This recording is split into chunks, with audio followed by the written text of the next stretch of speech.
First, I want to introduce a great mentor of mine, a guy that has truly made a massive impact in my career. He was a former first round draft pick, first overall pick. What year was that, Beach? 82. 1982, first overall pick in the MLB draft. Played up January draft. January There's draft. two drafts back then. Played up to AAA and has been a professional coach and manager for 25 years or more. Is that correct? I've been in pro baseball for 44 years. Oh That's my all I God. can remember. Mind-boggling. So, Cash is just an incredible human being. He's one of the most respected scouts in all of professional baseball. He's currently working for the Arizona Diamondbacks as a professional scout and a hitting coach for the Lincoln Salt Dogs in the American Association. So we're currently up in Lincoln, Nebraska, working with pro guys, and just want to take a moment this evening to spend some time with you guys and share about something that is so important as we go through our baseball journey, because we have so many influences throughout our careers from the time we're young, taking lessons all the way up through high school, Lord willing, into college, and then professional baseball. You have so many coaches, you have so much information coming through your telephones. Um, Content is out there, it's at your disposal, which is an amazing thing. But with that, we can fall into what's called analysis to paralysis. We can have so much information coming at us that we don't know what's correct and we don't know what's best for us. And so something Cash is, I mean, just fine tuned, and it's a message that I've relayed many times to guys that I've worked with. It's fish and trash, fish and trash. And so as players, we have to take ownership in our career and at some point begin to decipher what is good for us. What is good for us? What are these coaches saying that we need to take and hold on to and run with? And then what's something that we should just kind of say yes, sir, and take the feedback and the constructive criticism, but know that we have a routine and we have some goals set forth and we have good coaches that have done well by us. And so just to start to have that ability to decipher what's good for you and stuff you maybe should leave behind. So I want to turn it over to Cash. Again, he is the greatest scout in all of independent baseball, probably all of professional baseball, but he loves doing what he's doing. He loves giving back to kids, and he was gracious enough to come on here for a few minutes tonight. So get up for Kash Beauchamp. Well, he just thinks I'm a great scout because I liked him. And he's made me look good several times. This kid's worked really hard. Man, there's not many people that would live in a tent to play professional baseball. He's probably shared that story. If he doesn't, he needs to. And you know, that just goes to show you if you love the game enough and you'll go out and you'll play anywhere, which I would have done if I had to. I would have played. I would have been living right next door to him in another tent if I had to do that to play baseball. But what Justin was talking about is we live in an age of tremendous amounts of information and the internet and the technology, and it can be overwhelming at times. You can watch so many videos of different hitting instructors from here there, and one may say one thing and one may say the other, and probably something you guys have already been through, the players that are on here. I would say this: you've probably taken a lesson from a pitching or a hitting coach, and then you went back to your school, and your school coach says, "I don't like what you do," and then you say, "Well, my hitting or pitching coach over here has got me doing this," and then your coach changes that, and then you go back to that guy, and he's saying, "Hey, I thought we worked on this." Well, my high school coach didn't like it. And that can be massively confusing for young players. And it's so much, it can almost melt a guy down where he's thinking about it. The worst thing you can do if you're on the mound or in the batter's box is think about mechanics when you're trying to achieve one simple goal, and that's to throw a strike or to hit a baseball. Your mechanics have got to be there at that point. That's why you do all your work off the field. Okay, so when you get on the field or in the batter's box or on that mound, I mean, you cannot think about mechanics. You've got to think about executing a pitch where you want to do it as a pitcher and as a hitter. You've got to think about getting the pitch you want to hit and it's all about you and the baseball. The mechanics are going to be there. You have to trust your mechanics in a game. If you're thinking about mechanics, you're not going to have a good at bat, or you're not going to have a good outing on the mound. So with all this confusion going on out there, and with all this overload of information, he mentioned analysis to paralysis. And that's when a guy has so much information, he's thinking about all that information instead of the task at hand, which is throwing a strike or getting a good pitch to hit a baseball. All right. We've got to keep this simple. It's already the hardest game in the world to play. A hitter has success at a 30% success rate, which is a 70% failure rate. If a hitter has success failing 70% of the time, and he does it for 10 years in the big leagues, okay, he's going to be in the Hall of Fame. That's a 300 batting average for 10 years. He's going to be in the Hall of Fame. So this is a very, very difficult game to play. And when you're on the mound, I can tell you this, when you're on the mound, you're on an island out there and everybody's looking at you. That is not easy. It's hard for me to come out on here and talk to a few people out here. You know, it's hard. It's not easy to be the center of attention. I don't really like it, but I feel like I've got stuff to share to younger players. So when I started teaching hitting lessons, I was having this back and forth with their high school coach, who didn't like the way I taught hitting. Okay. So this was happening a lot. So I sat up one night and I was thinking, how can I come up with an analogy that can help these kids understand that dilemma? Because I think it's going on an awful lot out there. The fight between the hitting coach and the high school coach, the private instructor versus the team coach. Okay. This is going to happen in your career at some point or another. And even when you only have one coach, this can help you later on down the line. So I'm going to share my analogy of fish and trash. Okay. I was thinking one day, you know, how can I come up with this analogy? And this just popped into my head. So Justin and I grab a fishing net, not the kind that you dip out, but the kind you stretch. It's called the seine. It's a net that you stretch across a river, and the current pulls everything into the net, and that net will catch anything that's coming down the river. All right, so I make Justin swim across the other end of the creek or the river.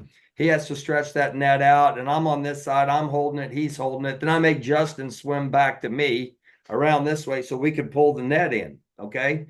So we put that net in the water for what? To catch a fish, all right? Or fishes, all right?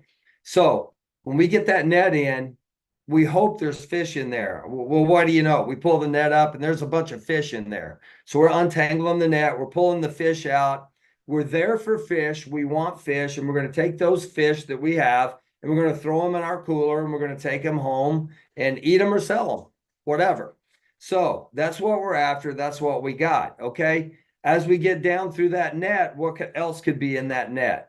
There's going to be trash in there. Okay. Anything that comes down that river, from sticks to milk cartons, beer cans, tires, whatever's in that river could end up in that net. So we're after fish. We're pulling that out. We're going to take that trash and we're going to throw it up on the bank. Okay. So you're probably saying, how does this relate to baseball? Okay. Because coaches will give you fish, or coaches will give you trash. Okay. Not everything, including myself. I've been doing this for 25, 30 years now, teaching hitting instruction. Okay. I've made more money teaching lessons than I've ever made as a player, a coach, or a scout. And it's because I give people the freedom to be an individual. Coaches will give you fish and they will give you trash. I guarantee you, there's no guarantee that every coach will give you a fish. You might get 100 pieces of trash from one guy. All right. But I guarantee you that the best coaches are going to give some kids what they consider trash. All right. So you players have got to discern what is fish and what is trash. And how do you discern that? How do you figure that out? What's fish and what's trash? You try it. You give it a try. And you will know usually within 30 or 40 repetitions if it will work or not. If it does not feel comfortable, but it works, you need to stick with it. And the way you make something uncomfortable comfortable that works is to repeat it so many times that it becomes muscle memory. Okay. So you're going to get fish and you're going to get trash. Now you are an individual. There's the hitting and playing baseball. Players are like thumbprints. Okay. We've all got a thumbprint. Every one of us do, but each one of us is a little bit different. So what works for Tom might not work for Johnny.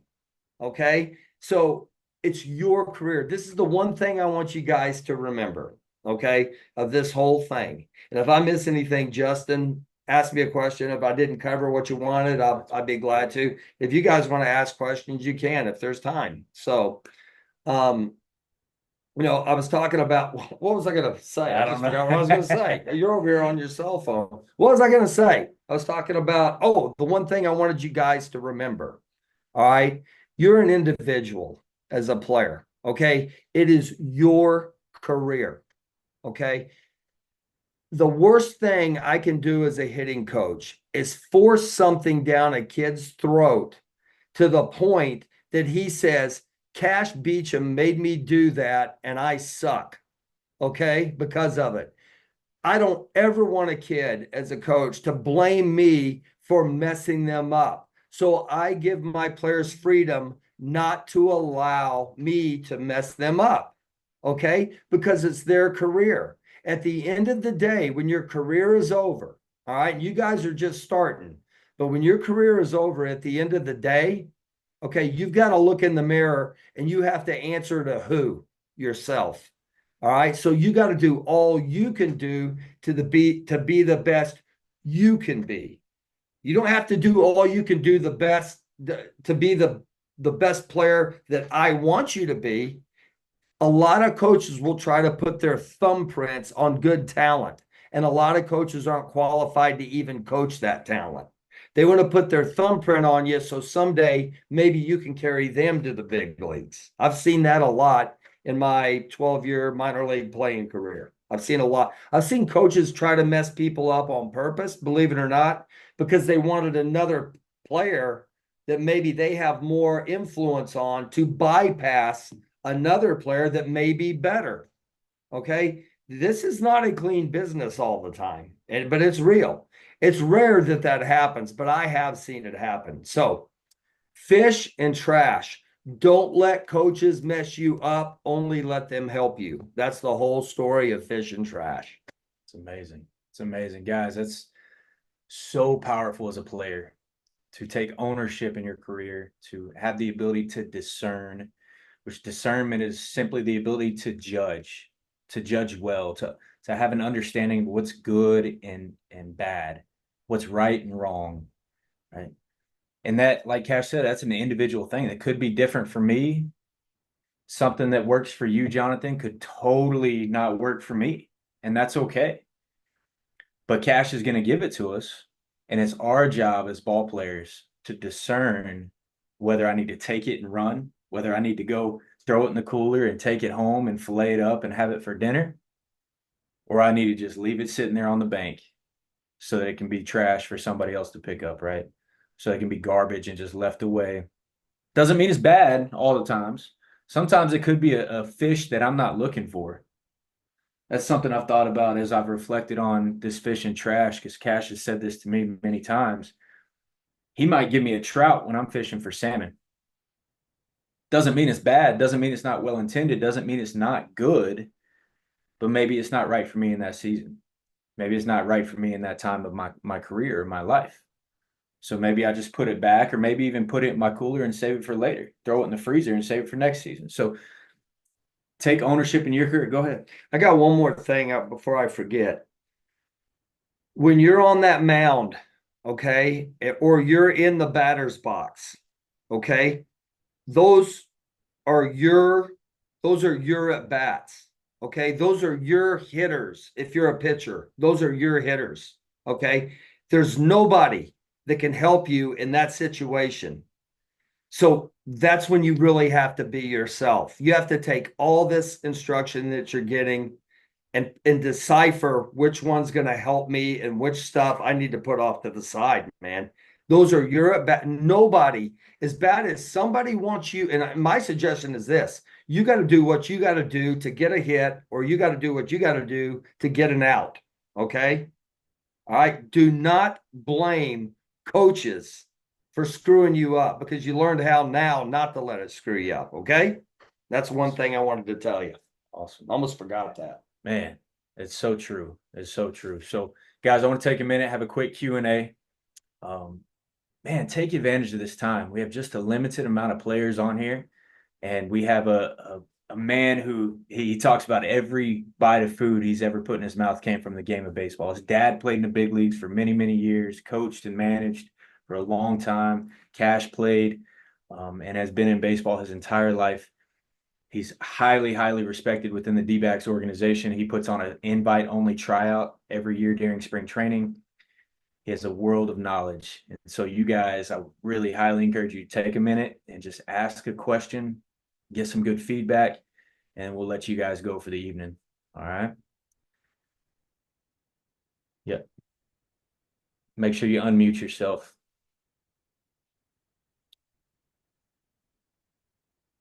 If you don't want to ask, you want to just write it out, you can put it in the chat also. You can type it and we can read it out loud.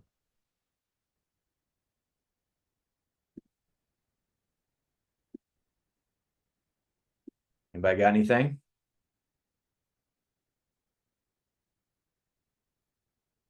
I got something for you, Cash. All right.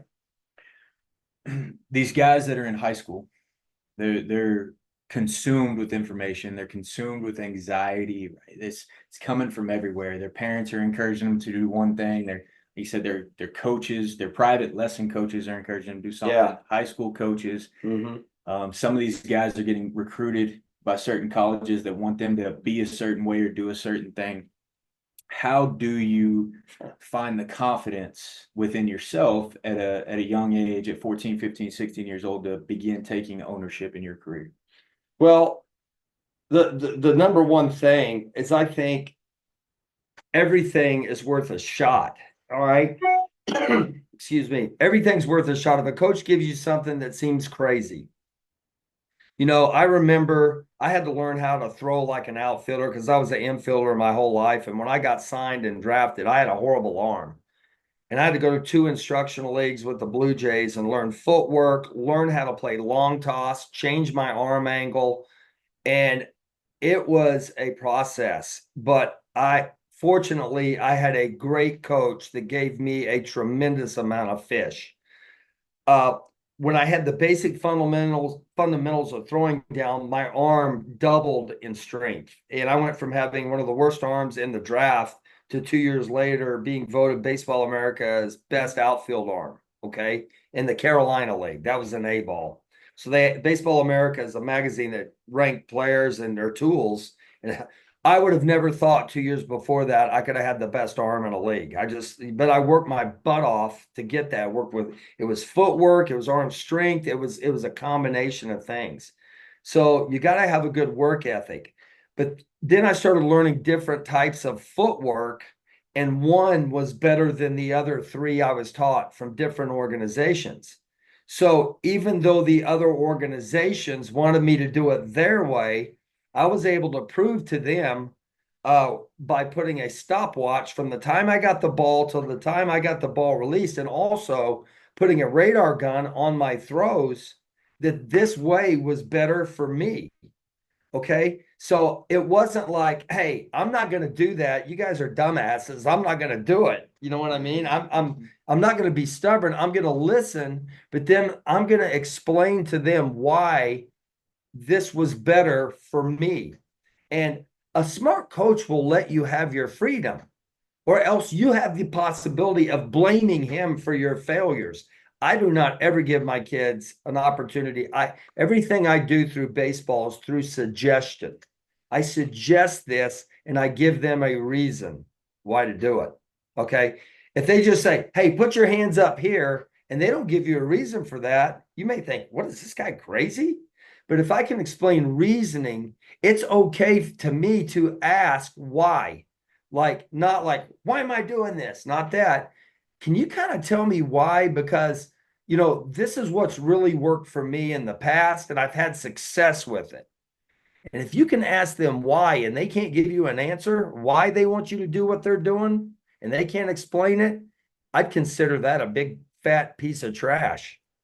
I really would. So if I hear you correctly, you're saying one, practice and start to learn your body and give yourself verifiable data, right? You're saying, okay, you put the work in to get better first and foremost. Then you actually put yourself on the clock and you had real-time data. So now you could go to those other people who are telling you to do something one way and say, hey, it doesn't work for me that way because one, I know my body because I put in the time and the effort. And two, here's the data. It's not working for me. And I'm confident in that. And so I can call it trash and move on. Let me say another thing. Hitting and pitching is a feeling.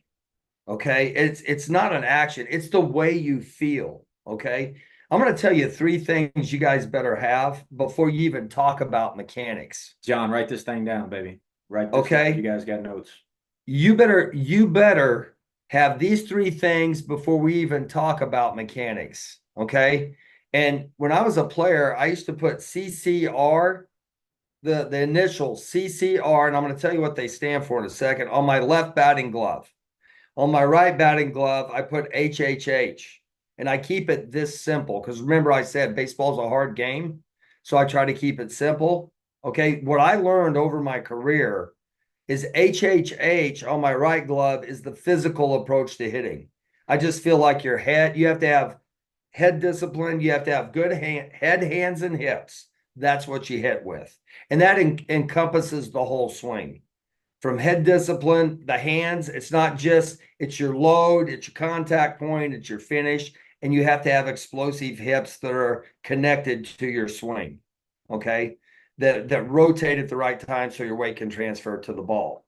I'm sorry, pitchers, I'm a hitting guy. I have to have a good pitching coach. I know there's a lot in common with throwing and hitting. There really is. Balance, weight transfer, a lot of things, extension, some of the same terms, but this is the hardest thing to do in all of sports. And what was I saying? CCR. Yeah, I'm on HHH. Yeah. Okay. Now I'm on CCR. Okay. So, CCR. If you don't have CCR, HHH ain't going to work. Okay. So CCR stands for confidence, concentration, and relaxation. Okay. That has nothing to do with playing. It has to do with the mental approach to hitting or playing the game. Confidence, concentration, and relaxation helps your head, hands, and your hips or your mechanics work. Okay. You can't have this without this. So number one, confidence. All right. If you don't have that, you sure aren't going to be able to concentrate or relax. So it all starts with confidence. How do you get confidence? You work your ever-loving rear end off and outwork everybody else. That's practice. Confidence comes when you're in the on-deck circle and you're watching this guy throw and you say, I got this guy. I got this guy. If you're up there saying, oh my gosh, man, this guy, I don't know if I can hit this guy. You're not practicing enough. Okay. You're not practicing enough if you've got that. So if you're working hard enough and you're practicing and you challenge yourself and you make practice tougher than the game, if you're having trouble hitting velocity in a game, hit more velocity than the game in practice and you'll figure it out. That's how I got drafted. I went from stinking at velocity when I went from high school to college, and sliders, I couldn't hit either one of them. And I got it just stuck up my rear end the first 5 inner squads we have. I thought I was going to get cut. Then I got in a batting cage and I set these old jugs machines up to throw 93-mile-an-hour sliders, and I couldn't touch them for 2 days. Then I fouled a couple off, and then all of a sudden I was putting it in play. Then I started hitting it harder, but my hands looked like hamburger meat. Okay. And that's the next game I had, the game slowed down and I went 5 for 6. Okay. With 2 homers. It was like, I made practice so hard that the game slowed down and the game became easy. And I went from barely being recruited to being a first round draft pick in about 6 weeks because I made practice tougher than the game. Okay. So that's the most important thing. To be able to compete at an elite level, you have to practice sometimes at an above an elite level. And that's cardiovascular. But play the game. Hit. If you want to hit, hit. If you want to pitch, throw. Do what you got to do. Because if you're not, somebody else is, and those are the ones that are going to get your draft slot or your scholarship.